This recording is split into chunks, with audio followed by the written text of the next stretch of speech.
So the basics of moats are that they're structural and sustainable qualities that are inherent to the business. A moat is part and parcel of the business that you're looking at. It's not a hot product. We all probably remember the Krispy Kreme debacle. They taste good, but sugar is not a moat. Heelys, anybody remember Heelys? Or remember those little shoes with a wheel in the heel? That was an $800 million company at one point. I kid you, I mean, yes, I am, as Dave Barry would say, I am not making this up. People were valuing Heelys as if it had a moat. Aside from the massive product liability issues, once basically schools started banning them.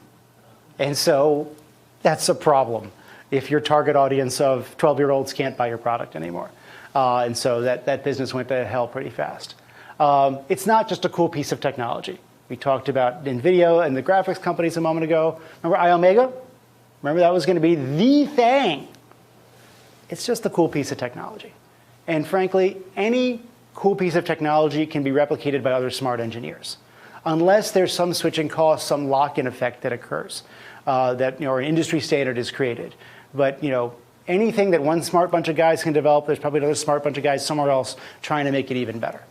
And of course, it's not the biggest market share. You will often hear companies talk about, oh, we're the biggest, we're going for market share. Let's think about GM, let's think about Compaq. It didn't work out so well. Big is not a moat. In fact, small is often a better moat than big. Moats generally manifest themselves in pricing power. A company that can't raise prices is unlikely to have a strong moat. And in fact, if you invest, this is a test often that businesses are losing competitive advantage. If you hear a company say, well, you have a company who typically raises prices 2, 3, 4% every year. They're able to kind of keep pricing power moving up. And then one year, suddenly they don't. They say, well, the economy's tough, or we want to take it easy on the customers this year. That's a load of crap. It means that something has changed in that industry. There's a competitor out there. There is some event going on that you may not be aware of that's causing them to lose that pricing power. Because if you can take price, you will take price as a business.